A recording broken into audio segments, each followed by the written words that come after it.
I've been dating my girlfriend for 3 years now. I'll nickname her Nikki. It started innocently enough that I commented on one of her Instagram stories and we started chatting from there. Eventually I got her number and then Snapchat, and after a week we met in person. We started hanging out right after the holidays in January, and the thought of Valentine's Day was already coming up. It was nice having started talking to a girl around that time so that I wouldn't feel the dread of being alone on that annoying holiday. But as Valentine's Day approached and Nikki and I were a few dates in, she confided in me about a stalker situation she'd been dealing with. The man's name is Ben, and he's a guy a few years older than Nikki who happened to go to the same commuter college as her, met her in class for a group project, and followed her around campus a few times. She never involved police or anything, shockingly. Hearing that this guy found out where she lived, sent her a bunch of creepy texts which she ignored. She said she never blocked the number because she wanted to see how far he would go without getting the hints. When I gauged why she was choosing now to bring this to my attention, she said because he started reaching out to her again, specifically for Valentine's Day. As you can see here, he started ramping up the texting again as Valentine's Day approached. She continued to just ignore it and let the texts pile up, but he brought it to the next level when he left a box of Russell Stover chocolates on her doorstep. She knew it was from him because he texted her, "I hope you like the gift I left you." This was when she decided to put an end to it, and replied to him a long message which I won't share for her privacy, but in short, she said he needs help, and that she's seeing someone now, so to leave her alone. There are a number of ways to get someone's address this day and age, but she was scared that he got it by following her home one day. I did my best to make sure that she knew I wouldn't let him do anything to her. Well, fast forward maybe a few days, and Nikki sent me a concerning screenshot. It was a screenshot of some text from a fake number, asking if the guy she was seeing was me. Me as in, he wrote my name. Now I felt involved, and that made me feel moderately uncomfortable. To this point, all I've heard of this guy was that he was a very creepy and overly persistent texter, and potentially followed the girl I'm seeing home to her house. And now he's texting her on fake numbers bringing up my name. It was reaching the point where Nikki was close to calling the police if this didn't stop. I told her I'd go to the police station with her if he reached out one more time. Fast forward to Valentine's Day. It was on a Friday this year. Nikki and I went out to eat at a nice restaurant that sat on the water. We were at an outside table because the weather was nice. As we ate, we both took notice to a guy sitting on a bench outside of the dining area by the parking lot with a hat conspicuously pulled down his face as if he were hiding. Nikki made a joke, "What if that's Ben?" We laughed, but then he slightly tilted his head in our direction as we were looking at him, and then he quickly looked away, and seconds later he got up and walked away. We weren't laughing anymore. Now we actually questioned the chances of that actually being him, but after a few minutes, the conversation shifted to something else, and we enjoyed the rest of our time there. Afterwards, we wanted to keep hanging out. It was Valentine's Day after all, but her parents were home. I had the place to myself, so we went together back to my rental house. We were on the couch, and things were getting a bit more intimate. That's when Nikki pulled away from me and said, "What was that?" I heard it too. Something from outside in the backyard. "Want me to go check?" I asked. She nodded her head. I went out to the backyard patio, expecting to hear some animals scurrying off in reaction to my presence. I slipped on my slides and walked around the yard, looking around for anything that could have fallen over, and I found what made the noise. The entire stack of beach chairs that was leaning on the house had been knocked over. I don't know how that would happen unless someone or something bumped into them. There wasn't even the slightest breeze that night. I looked around at the bushes that encompassed our yard, and then, as if my brain immediately could spot something out of place, I locked in my vision on something tall in the bushes. My neck jutted forward as I literally tried to focus in and get a better look at what I was looking at. I stepped forward a few steps. I had an "oh shit" moment when I realized it was someone standing in the bushes. He had seen me notice him by this point. I said, "Who is that?" The guy started quickly coming out from the bushes, in a quick enough speed that I took it as a threat, as if he were about to charge at me. I took the chance to get him on the ground when he was still struggling with the bushes and twigs, and I yelled at him to stay down multiple times. I yelled Nikki's name until she came outside, and I said call the police. The guy on the ground struggled and tried to get loose a few times, but I more or less had him in a steady hold. When Nikki came outside while talking with the police, I asked her if this was the guy. She gasped and said, "Oh my God, yes." It was the Ben guy who had been harassing her. What's worse is at that moment, I realized he was wearing the same colored shirt that guy with the cap from earlier at the restaurant was wearing. Police got to the house and put him in cuffs. He would be charged with trespassing. And taking advantage of the moment, Nikki showed the officers all of the harassing and obsessive messages she'd been receiving from him. Since he was already being arrested, Nikki pressed charges for stalking and harassment, which the guy ultimately ended up paying a fine for and getting a misdemeanor. Nikki got an order of protection against him, and now if he ever contacts her again, he'll be arrested again. Ben was the ultimate creep. Thank God he's at least halfway smart enough to not have contacted her again, though.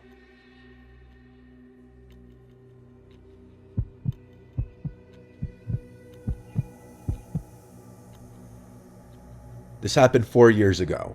Valentine's Day was coming up. My boyfriend and I had planned a cute dinner like what most couples do. As we were walking into the restaurant, there's this couple outside, weirdly staring at my boyfriend and I. I slightly shove my boyfriend's arm as we get inside, and he gives out his name to be put in the wait line. The host said it would be a 45-minute wait, and she said she would text us when our table was ready. My boyfriend said let's go to the mini golf across the street, so we're walking back to his car. The lady from the couple stood up and held up her hand, introducing herself as Mrs. Gretty. I found it really weird and looked at my boyfriend. The lady still had her hand out. I wasn't trying to be rude, I gave her a shake. The lady went on to explain that her and her husband think we're a great-looking couple, and they're photographers and think we would make great photos, and to follow them to the studio, as she believes the wait time will be long. She goes on to say that she has no card on her, but their place was a 5-minute drive away and they could take us there as well. Red flags are going off, and my boyfriend politely declines and lets her know we have things to do. The look was still one of the most haunting looks ever, as she smiled and sat down next to the husband. As we get in the car, I tell my boyfriend how creepy that interaction was, and how the husband didn't even say a word. As we enter the mini golf place, we were pretty surprised to find it empty. We laughed the situation off, but in reality, I'm still creeped out. As this place is not really huge, you can see the front door on all the levels. So as we're on our 5th round, I hear the entrance bell ring. I turn to look, and my heart sinks. It's the same lady with her husband. She seems to look around, and then as we make eye contact, she gives me the creepiest smile. I let my boyfriend know, and he turns to look as they're getting their things. I tell my boyfriend I'm uncomfortable and we should just go wait in the car, as 15 minutes have passed already, so it wouldn't be much longer. He agrees, and we turn around, and they're right behind us, giving us the widest smiles. "Crazy how we both came to this spot," said Mrs. Gretty. This time the husband says, "We should face each other, Gretty versus Rod." My boyfriend's heart sank in that moment, as his last name is Rods. We politely declined, not wanting to know how they knew that information, and we said we have to go. Both of their smiles faded as we rushed out of there. I told my boyfriend we should just call it a night and go back to his place since it was closer than mine. Plus, my parents wouldn't be home until Sunday morning. He said we would go after dinner and not let some random weird couple ruin the night for us. We waited about 15 minutes in his car, talking about how weird the situation was, as he gets a text from the restaurant saying they're ready for us. We eat dinner, and he insists on paying today since it's Valentine's Day, as we usually split the bill. He goes to the bathroom, and as I'm waiting, I thought I saw that lady peeking out from around a corner. I convinced myself it was just in my head. My boyfriend gets out and is ready to go. Now, to get to his place, you have to take this long road surrounded by trees. As we start the drive, we notice a car following behind. I let my husband know, and we head into a CVS parking lot. I have to use the restroom, and since it was going to be a drive, we both get out and go. When we come out, we don't see that car that was potentially following us anywhere, so we make our way to his house. You know that road I talked about earlier being surrounded by trees? Well, while we're driving on it, we're like 3 to 5 minutes onto this road. We heard a loud pop, and my boyfriend stopped his car. His 2 front tires had popped. He put 2 and 2 together and ran to the car and said, "Get out, there's not much more time before they get here." He cut his engine and turned off the lights and locked the door. I was so scared and confused, not knowing what was going on. I told him we should wait in the car. He quickly got me and we ran into the woods. He told me to shush. We were hiding behind some trees and bushes. While we hid, he called the cops and quickly explained where we were at and what was happening. The operator asked to stay on the line and the cops would be here in a couple minutes. He said he couldn't stay on the line and hung up. As we stayed laying down, we heard a car engine coming up. My boyfriend said to lay flat as he did too. We heard the engine to the car stop, and we heard the familiar voice of Mrs. Gretty, if that was even her real name. She yelled, "Shit, we took too long." We heard a car door close, and then a car quickly speed away. We stayed down until the cops got there, which was about 2 minutes later. We explained the situation and got told we would be contacted if something came up. I called my sister to come pick us up, and he called the tow truck for his car. 4 years later, nothing has come up on it, and we never found out what they wanted or who they were. We're now married with a crazy story to tell our kids.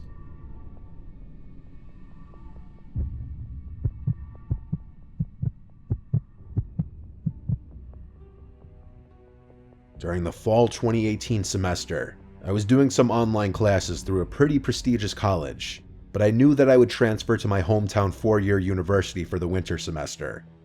I still wanted to make some new friends though, so that I wouldn't feel alone, and maybe along the way it would be nice to meet someone to date, which is what happened. I met this girl through Tinder. She was really cool and we had a lot in common. Long story short, we started dating and we had a lot of fun together. She wasn't from my hometown, and I had noticed that after she came back from Thanksgiving break, the way she behaved and her attitude had changed. She was always on the more sarcastic side, but now it just seemed mean. For example, the playful, flirtatious teasing had become way more aggressive. There was no physical harm, I should say that. It was just the kind of teasing that shouldn't be happening in a relationship. I just brushed it off as stress due to finals approaching. She eventually went back home for winter break. We always found ways to stay in touch every day, such as text, Snap, and occasional FaceTime either once or twice a week. Once the winter semester started, I moved into an apartment because the dorms didn't seem that fun, and I had found something nice that was surprisingly cheap. Literally the night of the first day of classes, we decided to break up. Like I said, she was from a different state, and she was having a lot of trouble being away from home because she missed her family, friends, and pets a lot. Besides me and her roommate, who she didn't really get along with, she barely knew anybody in town. She was just such a shy person, and that's not a bad thing, but like I said, she didn't have a lot of friends to surround herself with, so she just wanted to be by herself all the time. So it was a nice exit out without having to be the one that did the dumping, because that kind of stuff just gives me too much stress and anxiety. A few weeks went by, and each day I felt a little less sad because when I looked back on the relationship, there were a bunch of issues that I had overlooked. It was the week leading up to Valentine's Day, and I was kind of sad because I had some fun things planned that I wanted to surprise my girlfriend with. I decided that maybe for that week, I would reactivate my Tinder account, really to see if I could get a match and possibly hang out with someone on the holidays so I wouldn't be alone because most of my friends had their own boyfriends and girlfriends. I did about 2 days before the holiday, and I got some matches after a few hours of having the app. I chatted with most of them and asked what their Valentine's Day plans were. And not to my surprise, they were all going out to bars. Personally, that lifestyle isn't really my thing, it just doesn't seem that fun to me. But I always use it as a last resort, and I wasn't that desperate. Yet. I eventually started texting with a girl named Alex, who wasn't into that stuff either. She would rather stay in and watch movies, which is what I would rather be doing too. She even had the same major as one of my best friends, and was taking some of the classes he was taking. But she didn't know if they had classes at the same time since they had just started and she was trying to figure out everyone's names. The best way to describe Alex is that she had shoulder-length blonde hair, cute glasses, freckles, and bright blue eyes. After texting for about an hour, I got her Snapchat and we moved the conversation there. I asked if she would want to hang out on Valentine's Day and she was down. So it was Valentine's Day 2018, which had fallen on the Thursday of the week. Luckily, I didn't have any Friday classes, and Alex said she would skip her Friday morning class so we wouldn't feel pressured to end the night so early. The first part of the night went pretty smooth. We got some McDonald's, saw a movie, and then walked around the downtown area for a while. To spare you the details, we eventually went back to my apartment and had sex, and to be honest, everything went great. She asked if she could spend the night because it was snowing out, and her place was about a 10-minute walk away. So of course I told her she could stay. We eventually fell asleep around 1 a.m. I'm a pretty light sleeper, especially when there's someone else in the bed with me. Around 3 a.m., Alex woke me up as she was getting out of the bed, but I didn't make her aware that she woke me up. It was pretty dark in the room, but I could see that she was walking towards the bathroom. She turned the light on and shut the door so that it wouldn't seep into the bedroom. I was very tired, so I just went back to sleep. I awoke again around 5:30 a.m., and to my surprise, Alex wasn't in the bed next to me. I turned to see if she was still in the bathroom, but I couldn't see the outline of the light, so that meant it was turned off. I wasn't in too much of a shock yet. I was just curious as to where she was. So I sat up and grabbed my phone off my bedside table. I didn't have any text from her saying that she had left, but I was able to see that the clothes she'd been wearing earlier were still on the ground next to mine. So she was still here somewhere. I then heard a creak come from the other side of the bedroom. I could see that Alex was just standing in the corner, back facing toward me.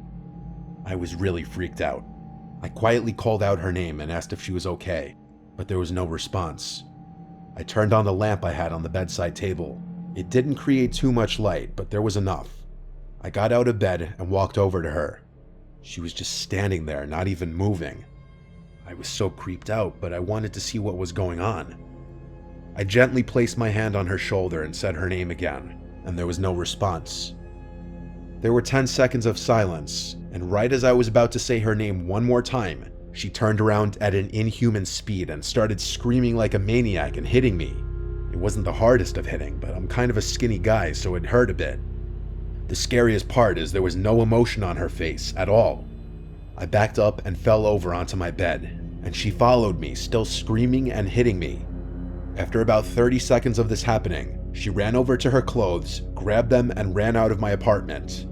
I got off the bed and ran to my front door, which was left wide open, and she was gone. I shut it and locked it. I then noticed there was a horrible smell coming from the bathroom. The door was shut, and when I opened it, the horrible stench came out. I turned on the light and found the room in a mess. The shower curtain was ripped off, my medicine bag had been thrown on the ground, and my floor was wet. The worst part was that she defecated and smeared it on the mirror. I called the police immediately, and they sent an officer to my place. They asked if they could see her Tinder and Snapchat profile, but of course, both had been deleted. I only had one picture of her that she sent on Snapchat, and I had screenshotted it because it was a cute looking picture, but she was using a Snapchat filter in the picture. Sadly, there was not really much police could do except take a report and keep an eye open for her in the area. They advised me to have a friend sleep over later that night in case she would try to break in, which is what I did. I called one of my best friends, Rob. He was the one who had the same major as Alex. He came over later that night and I told him the whole story. One of the classes she said she was taking, that my friend was also taking as well, was a pretty small class that only met twice a week. I showed Rob the picture I had, and when I asked Rob if he knew her, he said he had never seen her in class. Rob and I watched a movie and fell asleep around 12 a.m. I awoke around 3 a.m. to find someone trying to open the front door from the other side. After letting it happen for about a minute, it then stopped. I walked over and looked out the peephole, but nobody was there. Nothing has happened since, but it still really freaks me out.